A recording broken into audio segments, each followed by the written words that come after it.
Hello, welcome to Raghu पाठशाला। हम पढ़ रहे हैं आपके प्रश्नावली नंबर 10 जिसका नाम है वर्थ। और लास्ट क्लास के अंदर हमने 10.2 को शुरू किया था और क्वेश्चन नंबर 1 से लेकर क्वेश्चन नंबर 3 तक किए थे। बड़े छोटे छोटे क्वेश्चन थे, एबेसेदे वाले थे। शॉर्टकट भी आंसर आपको बता दिया था और अगर कोई अति लघुरात्मक पूछ ले तो भी कैसे निकालना वो भी मैंने आपको बता दिया। अब एबेसेदे नहीं, अब सवाल शुरू हैं ढंग के। 10 सवाल हैं जो आपके सिद्ध करने वाले सवाल आएंगे। अच्छे सवाल हैं, मतलब मान के चलिए, ठीक है। इससे छठा सातवां तो कोई सिद्ध आज की क्लास में एक ही है सिद्ध करने वाला जो आपके सामने लिखा हुआ है। तो क्वेश्चन नंबर 4 से शुरू करते हैं। पांचवां तो वैसे भी आपको सिद्ध नहीं करना, ऐसे ही नॉर्मल सा आ गया, बेसिक सा देख लेते हैं। सिद्ध कीजिए कि किसी वर्ग के किसी व्यास के सिरों पर खींची गई स्पर्श रेखाएं समांतर होती हैं। तो ये तो पक्की बात है कि एक वृत्त के ऊपर कितनी स्पर्श रेखाएं समांतर हो सकती है? 2 स्पर्श रेखाएं समांतर हो सकती है और वो आपको सिरों पर ही खींचनी पड़ेगी। तिरछाओं 2 तिरछाओं बढ़ाओगे तो वैसे भी क्या बन जाएगा, आपका व्यास बन जाएगा। तो जैसा इसने बोला उस हिसाब से करते हैं और सिद्ध करना है सब। कुछ 9th क्लास का कंसेप्ट हल्का सा काम आएगा, उसके बारे में डिस्कशन कर लेते हैं। ध्यान देना साहब थोड़ा सा।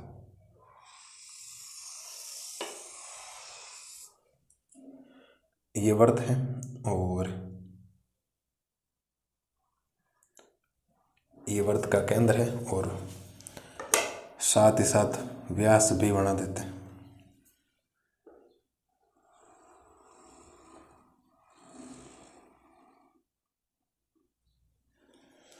ये हमने बना दिया व्यास और 2 बिंदुओं पर प्रतिच्छेद कर रहा है तो इसको मैं ए नाम दे देता हूँ, ठीक है।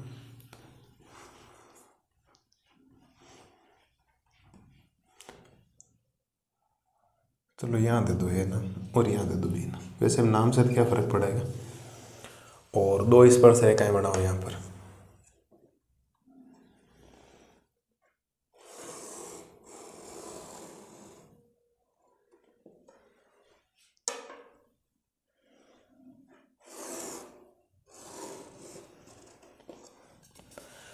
ये हमने बना दी साहब 2 स्पर्श रेखाएं।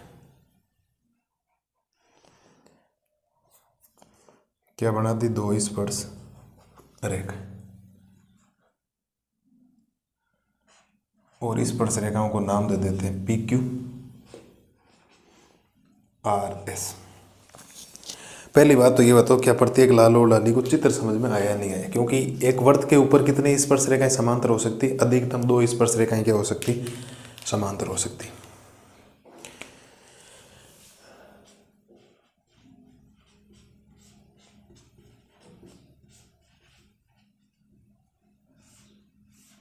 पहली बात तो बताओ, क्योंकि कोई भी चीज़ जब सिद्ध की जाती है तो मैं आपको बता चुका हूँ, पहले दिया गया लिखा जाता है, फिर सिद्ध करना लिखा जाता है और फिर लिखा जाता है रचना की जरूरत हो तो फिर उपपत्ति, जिसको अप्रूव बोलते हैं, वो लिखा जाता है।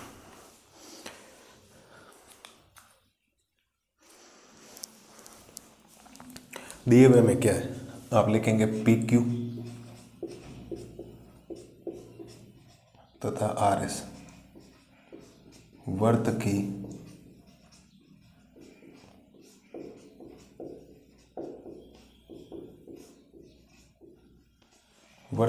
स्पर्श रेखाएं, ठीक है सर, बिल्कुल।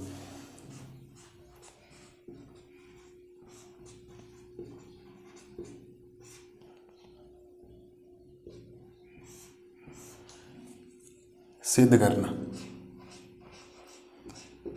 पी क्यू समांतर है आर एस के। सिद्ध करना है ये रेखा इसके क्या है समांतर। वैसे दिखने में तो लग रही है समांतर, होती भी है, हमें भी पता है, लेकिन सिद्ध करना आपको पड़ेगा। रचना की जरूरत पड़ेगी नहीं, हम सबसे पहले उपपत्ति में चले। कोई 2 नंबर का आपसे पूछ लेगा तो आप इतनी बातें लिखेंगे तो आपको 2 नंबर इजी वे में मार्क्स मिल जाएंगे, कोई दिक्कत आपको आएगी नहीं सर। अब सोचिए थोड़ा सा क्या करना चाहिए। मैं आपको थोड़ा सा बारे में कुछ 9th क्लास का बता दूं। पिछले साल आपने 2 समांतर रेखाएं और एक तिर्यक रेखा पढ़ी थी। ये रेखा इसके क्या होती है? समांतर होती है और इनके एकांतर कोण बराबर होते हैं। एकांतर कोण लागू कब होते हैं? जब रेखाएं क्या हो? समांतर हो। बिना रेखाएं समांतर हुए कभी एकांतर कोण का वजूद नहीं होता, इस बात को ध्यान रखना। तो इसका उल्टा भी पॉसिबल है, अगर रेखाएं समांतर है तो उनके एकांतर कोण बराबर होते हैं। और एकांतर कोण का मतलब क्या होता है मैं बता देता हूँ। एकांतर कोण का मतलब होता है, क्या बनना चाहिए? जेड आकृति।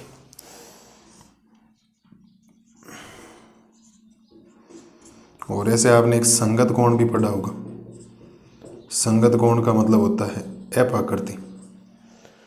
सारी बातें 9th क्लास में आप पढ़ के आए। तो अगर कहीं जेड बन रहा है, उसके एकांतर कोण क्या है? बराबर है। एकांतर कोण क्या है? बराबर है। तो अगर एकांतर कोण बराबर है तो रेखाएं समांतर होगी, और रेखाएं समांतर है तो एकांतर कोण क्या होते हैं? बराबर होते हैं। चलिए सर, मैं क्या ये कह सकता हूँ क्या, ये अगर कोण की इसकी बात करूँ तो त्रिज्या स्पर्श रेखा के ऊपर लंब है, इसको मैं कोण नंबर 1 दे देता हूँ। त्रिज्या स्पर्श रेखा के ऊपर लंब है, इसको मैं 2 दे देता हूँ। हम लिखेंगे बाकायदा, चिंता मत करिए आप लोग। उपपत्ति में आप लोग लिखेंगे चूंकि ओ ए लंब है किसके ऊपर? पी क्यू के ऊपर। ओ ए लंब है पी क्यू के ऊपर, और रीजन भी लिखेंगे हम लोग।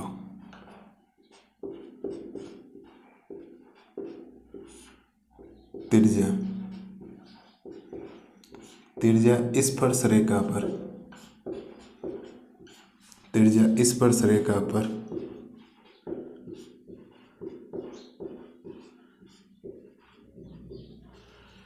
त्रिज्या स्पर्श रेखा पर क्या होती है साहब? लंब होती है। और अगर त्रिज्या स्पर्श रेखा पर लंब होती है तो मैं 100% श्योर हूँ कि कोण 1 बराबर 90 डिग्री हो जाएगा। समीकरण संख्या 1। त्रिज्या स्पर्श रेखा पर लंब होती है, त्रिज्या और स्पर्श रेखा के बीच में 90 डिग्री का कोण बन गया। आप लिखेंगे तथा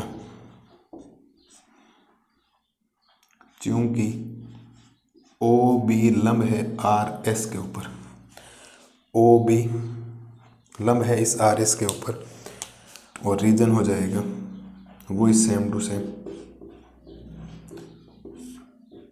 त्रिज्या स्पर्श रेखा पर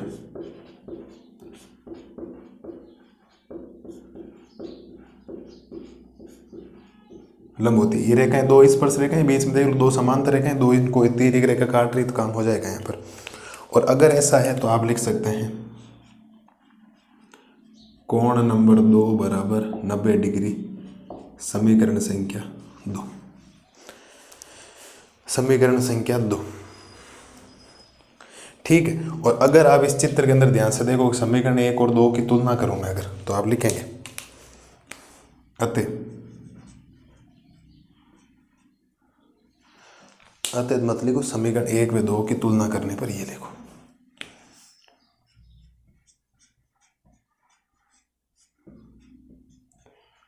समीकरण 1 व समीकरण 2 की तुलना करने पर, और तुलना करोगे तो आप लिख सकते हो कोण 1 बराबर हो गया किसके? कोण 2 के, क्योंकि एक हिस्सा बराबर है, दूसरा हिस्सा अपने आप क्या हो जाएगा? बराबर। अब थोड़ा इस चित्र के ऊपर गौर से फरमाना सा, कुछ इस प्रकार का मैं आपको बता रहा हूँ। यहाँ P है, यहाँ A है, यहाँ 1 बना हुआ है, यहाँ 2 बना हुआ है, और यहाँ B है, और यहाँ S है या नहीं? और अगर कोई Z बन रहा है, Z जरूर थोड़ी ऐसा बने, Z ऐसा भी तो होता है। अगर Z बन रहा है देखो, तो ये कोण और ये कोण बराबर है, और अगर ये कोण बराबर है तो एकांतर कोण हुए। और अगर किसी भी 2 रेखाओं में एकांतर कोण बराबर है तो रेखाएं समांतर हो जाएगी, और रेखाएं समांतर है तो एकांतर कोण क्या हो जाएंगे? बराबर हो जाएंगे। इस बात को ध्यान रखना, ठीक है। तो आप लिखेंगे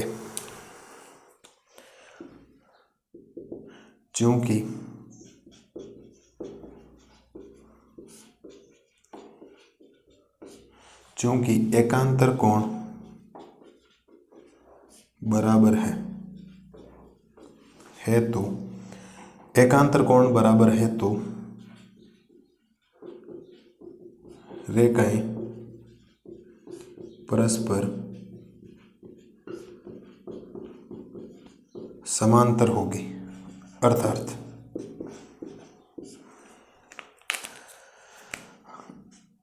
अर्थात पी क्यू समांतर आर एस।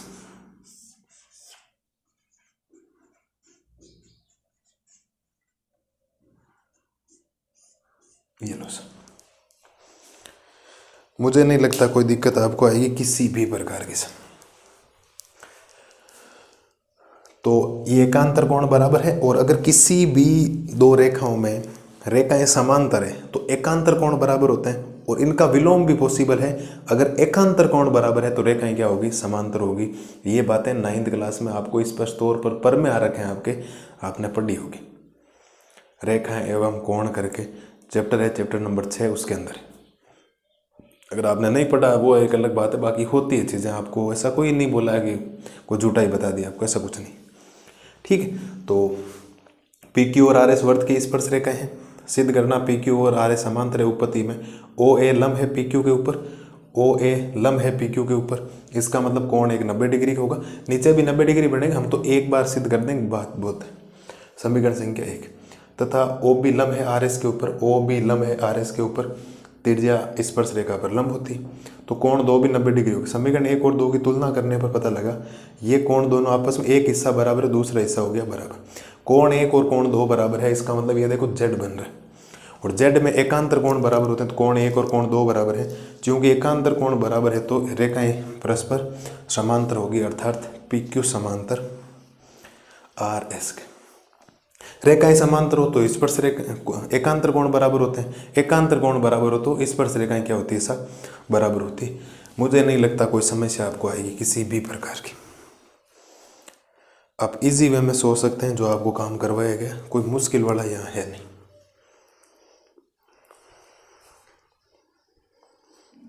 बोलो साहब, है कोई प्रॉब्लम किसी प्रकार की कि सर ये बात पल्ले नहीं पड़ी?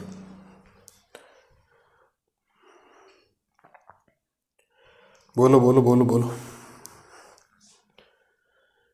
फटाफट। स्क्रीनशॉट वगैरह ले लो अगर किसी ने नहीं ले रखा तो।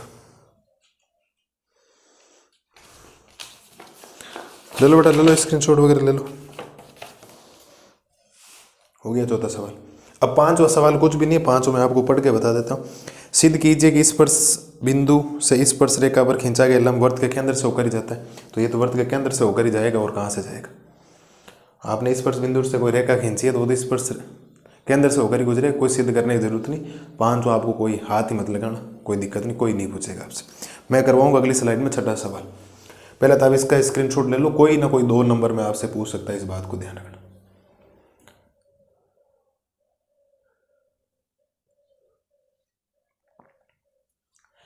ठीक है, तो मेरे हिसाब से कोई दिक्कत होनी ही नहीं चाहिए। बढ़िया तरीके से चौथा क्वेश्चन करो, पांचवा करने की जरूरत नहीं। अगली स्लाइड में मैं आपको करवाता हूँ क्वेश्चन नंबर 6।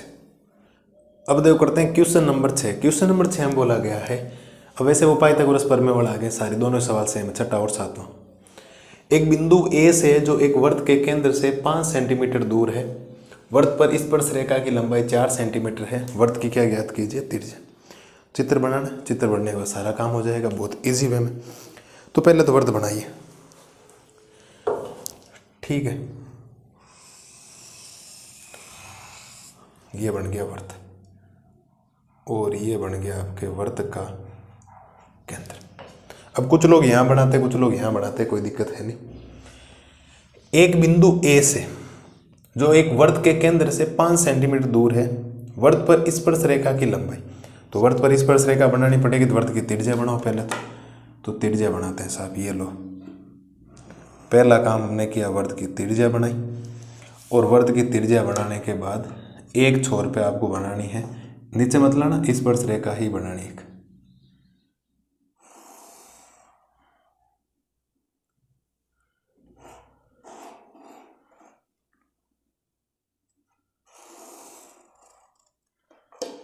ये आपने बना दी स्पर्श रेखा,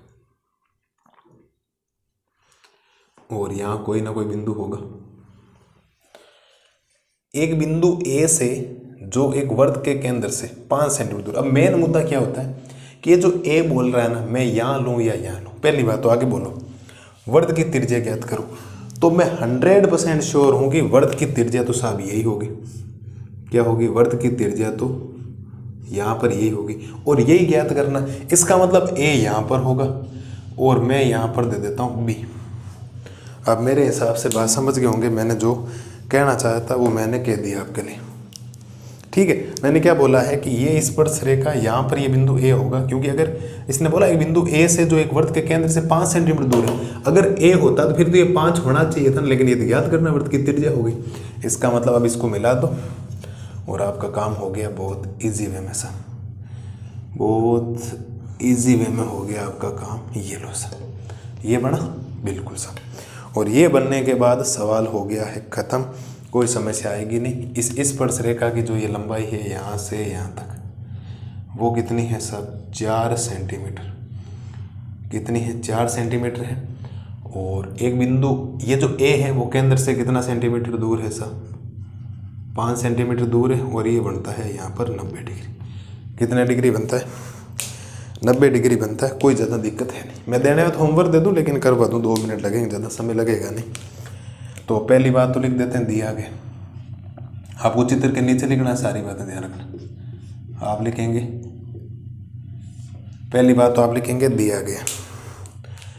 दिया गया है स्पर्श रेखा, स्पर्श रेखा की लंबाई, स्पर्श रेखा की लंबाई। इस बार ए बी नाम देना पड़ेगा क्योंकि इसने ए फिक्स कर दिया, वरना कुछ भी दो कोई फर्क नहीं पड़ता। ये हो गया 4 सेंटीमीटर। और ओ की ए से दूरी वो होगी 5 सेंटीमीटर। और वृत्त की त्रिज्या,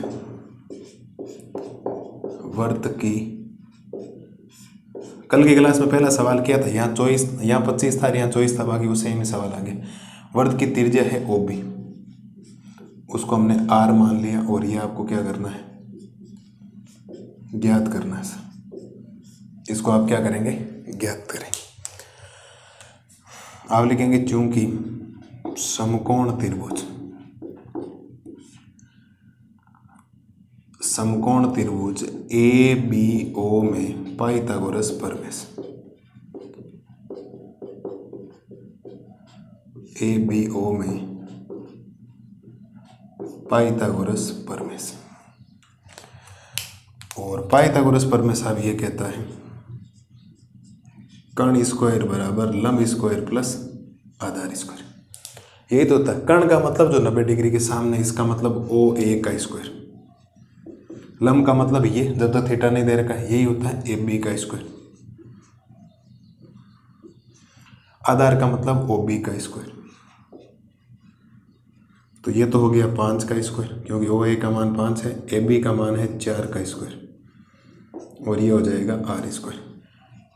5 का स्क्वायर 25, 4 का स्क्वायर 16 प्लस आर स्क्वायर। 16 को ले आओ इधर, तो आर स्क्वायर बराबर 25 माइनस 16, आर स्क्वायर बराबर 9, 9 का अंडर रूट,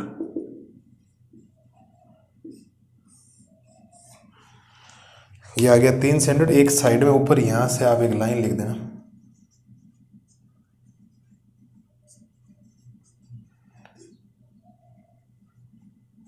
अतः वृत्त की त्रिज्या 3 सेंटीमीटर होगी। अतः वृत्त की त्रिज्या 3 सेंटीमीटर होगी। बोलो साहब, कोई दिक्कत किसी प्रकार की हो कि सर ये बात बिल्कुल हमें समझ में नहीं आई, तो बोलो, बाकी कोई ज़्यादा दिक्कत आपको आएगी नहीं। एकदम शानदार तरीके से आपने काम कर दिया। केवल और केवल चित्र बनाना, चित्र बनने के बाद वही घिसा पीटा आप काम कर रहे हो। समकोण त्रिभुज हो गया।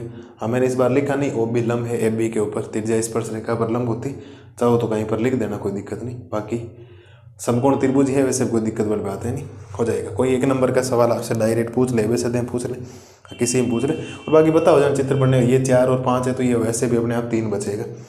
फटाफट गुणा दिमाग भाग में हो जाना चाहिए आपके दिमाग में। ये ऐसा 6ठा सवाल, ये हमने 3 कर लिए, 14 कर लिया, 5 और कर ही लिया वैसे भी, और ये 6ठा सवाल है आपके सामने। ठीक है, तो बढ़िया तरीके से इनको कर लो। और अगली स्लाइड में करते हैं क्वेश्चन नंबर 7, और आज की क्लास को करते हैं ख़त्म। कोई ज़्यादा समय नहीं लग रहा। इसके बाद जो क्लास आएगी ना, वो सवाल सिद्ध करने वाले अच्छे सवाल आएंगे। 8वां भी ढंग का क्वेश्चन से, 9वां भी बहुत शानदार क्वेश्चन से, 10वां तो जो हमने पढ़ा था कि स्पर्श रेखाएं और त्रिज्याएं 180 डिग्री कोण बना थी, वो वाला है। 11वां भी एक अच्छा क्वेश्चन सा रखा है, 12वां वैसे बड़ा है आपको बता ही रखा था, और 13वां भी सिंपल है, कोई ज़्यादा दिक्कत है नहीं, कर लेंगे साहब। 2 क्लासों का काम और है ना, ज़्यादा कोई बड़ी क्लास से भी नहीं, इनको आप देख सकते हो और मिला सकते हो, कोई समस्या नहीं। ले लो साहब स्क्रीनशॉट वगैरह ले लो फटाफट इसका, फिर बढ़ते हैं आगे, फटाफट कर लो स्क्रीनशॉट वगैरह, ज़्यादा कोई दिक्कत है नहीं इसमें, क्या बताऊँ आपको ऐसे, तो बढ़िया तरीके से ये करो। अगले स्लाइड में करते हैं आज का लास्ट क्वेश्चन, क्वेश्चन नंबर 7। अब देखो करते हैं question number 7। Question number 7 Rajasthan board में भी आया हुआ है, बहुत इंपॉर्टेंट सवाल है। तो सवाल कह रहा है 2 सकेंद्रीय वृत्तों की त्रिज्या। पहली बात तो सकेंद्रीय वृत्त क्या होता है, कहीं वृत्त नाम आया हुआ आपको बताओ तो। 10.2 में हमने जब शुरू किया था ना उदाहरण वाली क्लास, पहला उदाहरण जो था सकेंद्रीय वृत्त। सकेंद्रीय वृत्त का मतलब क्या होता है, 2 या 2 से अधिक वृत्तों का ऐसा समूह जिनका केंद्र एक ही होना चाहिए, मतलब वृत्त के ऊपर वो वृत्त, छोटा वृत्त, बड़ा वृत्त और बड़ा वृत्त, ऐसे करके।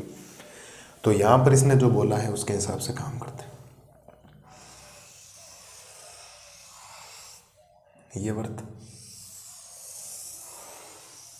फिर ये वृत्त, ठीक है सर, लेकिन दोनों का केंद्र क्या होना चाहिए, एक ही होना चाहिए, मेरे हिसाब से दिक्कत है नहीं। 2 सकेंद्रीय वृत्तों की त्रिज्याएं 5 सेंटीमीटर और 3 सेंटीमीटर है। तो ये छोटे वाले वृत्त की त्रिज्या 3 है, बड़े वाले की 5 है, क्योंकि बड़ी तो बड़ी होगी क्योंकि बड़ा वृत्त है। तो बड़े वृत्त की उस जीवा की लंबाई ज्ञात करनी। इस बड़े वाले वृत्त में जीवा बनाना। जीवा का मतलब क्या होता है, वृत्त पर स्थित 2 बिंदुओं को मिलाने वाला रेखाखंड क्या कहलाता है, वृत्त की जीवा। मैं कोई भी 2 बिंदु लेकर मिला सकता हूँ, लेकिन एक शर्त डाल दी, उस जीवा की लंबाई ज्ञात कीजिए जो छोटे वृत्त को क्या करनी चाहिए, स्पर्श करनी चाहिए।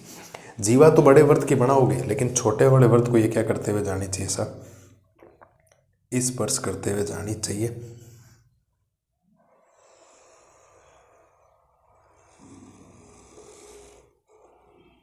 ये लो सर, तो ये इस बिंदु को हम नाम दे देते हैं ए, इस बिंदु को नाम हम लोग दे देते हैं बी। ये एक जगह स्पर्श करेगी तो इसको नाम दे देते हैं पी। और बिना त्रिज्या की स्पर्श रेखा बनेगी नहीं, तो एक त्रिज्या तो हम बना देते हैं ये वाले। एक मिनट रुकना,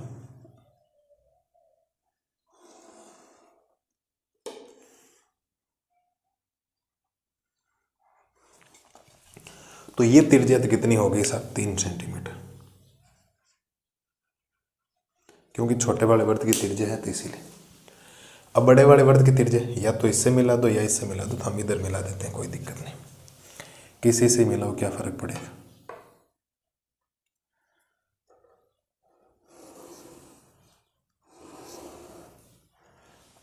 ये हमने यहाँ पर मिला दिया। अब आ जाओ सवाल के ऊपर, बढ़िया तरीके से करते हैं।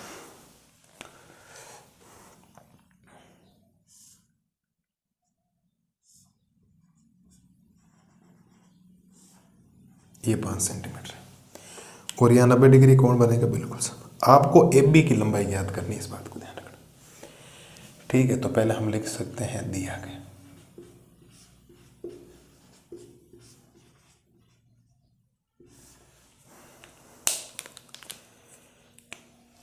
दिया गया है छोटे वृत्त की त्रिज्या,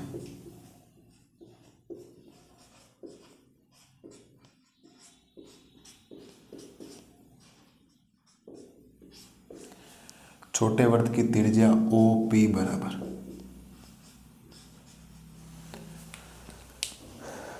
3 सेंटीमीटर, ठीक है सर। अब बड़े वृत्त की त्रिज्या और दे रखी,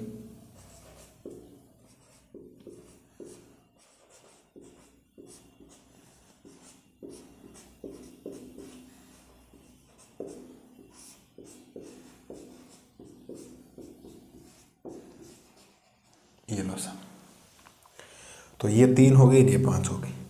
अब मैं आपको कुछ बताता हूँ, 90 डिग्री तो बन गया, हमने पर में सिद्ध किया था, आपको बता दें पर में क्या, उदाहरण नंबर 1 में क्या किया था, केंद्र से जो भी रेखाखंड जीवा के ऊपर डाला जाता है ना, ये सपोज दैट ये वृत्त है, ये वृत्त की जीवा आपने केंद्र के ऊपर डाला, तो इसको ये लंब समद्विभाजित करती है। लंब समद्विभाजित का मतलब होता है 2 बराबर भागों में भी विभाजित करती है और 90 डिग्री का क्या करती है, कोण बनाती है। तो मैं पाइथागोरस प्रमेय से क्या कर सकता हूँ साहब, ये लिख सकता हूँ कि अगर मैं ये निकाल लूँ तो जितना ए पी होगा उतनी क्या होगा बी पी, क्योंकि मेरे पास कन्फर्म चीज़ है कि ये और ये चीज़ तो क्या है आपस में बराबर है। क्योंकि अगर ये सपोज 10 आया तो ये भी कितना आएगा 10, और ए बी निकालने का मतलब ए पी और बी पी को आपस में जोड़ दो तो टोटल जो लंबाई आ जाएगी वो जीवा की लंबाई आ जाएगी। चलिए सर, जो ज्ञात करना है वो भी लिख देते हैं।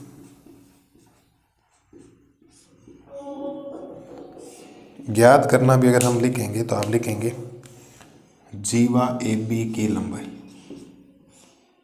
जीवा ए बी की लंबाई, ये आपको ज्ञात करनी है। ठीक है सर, तो आप लिख सकते हैं चूंकि ओ पी लंब है ए बी के ऊपर, ओ पी लंब है किसके ऊपर, ए बी के ऊपर, क्योंकि रीजन हो जाएगा त्रिज्या स्पर्श रेखा पर लंब होती। अब मैं कारण बताता हूँ ना, बड़े वर्त की ये जीवा है लेकिन छोटे वर्त की ये स्पर्श रेखा होगी ना, क्योंकि एक बार प्रतिच्छेद कर रही है। तो आप लिखेंगे त्रिज्या स्पर्श रेखा पर, त्रिज्या स्पर्श रेखा पर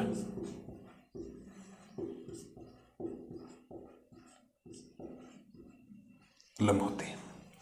त्रिज्या स्पर्श रेखा पर लंब होती है, इसका मतलब 90 डिग्री कोण बन गया। अब आप लिखेंगे अतः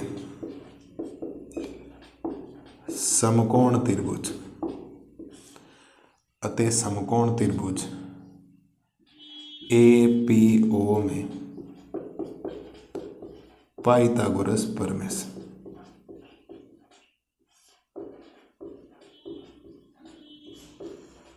ए पी ओ में पाइथागोरस प्रमेय से, और पाइथागोरस प्रमेय से आप कहता है कर्ण स्क्वायर बराबर लंब स्क्वायर प्लस आधार स्क्वायर।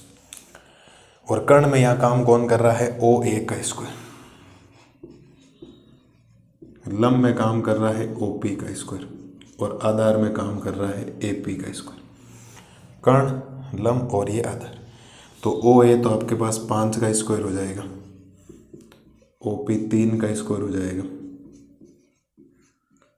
और ए पी का स्क्वायर 5 का स्क्वायर 25, 3 का स्क्वायर 9, और ये हो जाएगा ए पी स्क्वायर।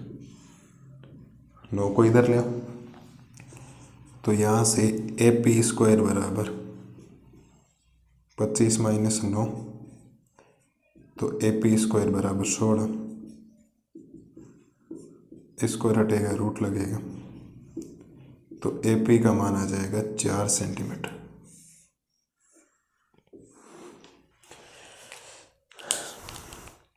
अब आप लिखेंगे चूंकि ए पी और बी पी आपस में बराबर है और दोनों का मान कितना हो जाएगा 4 सेंटीमीटर।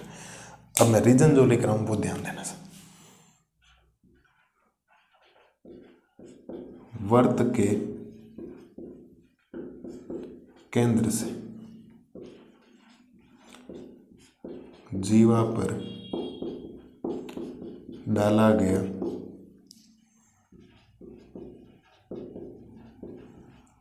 रेखाखंड जीवा को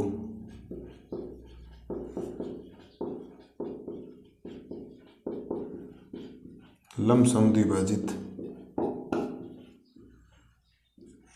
करता है। ठीक है सर, अब आप लिखेंगे अतः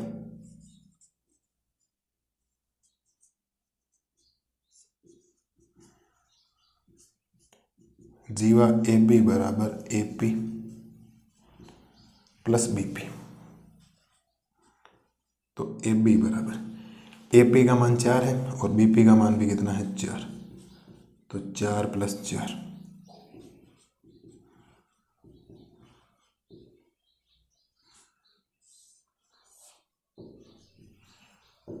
ये लो सर।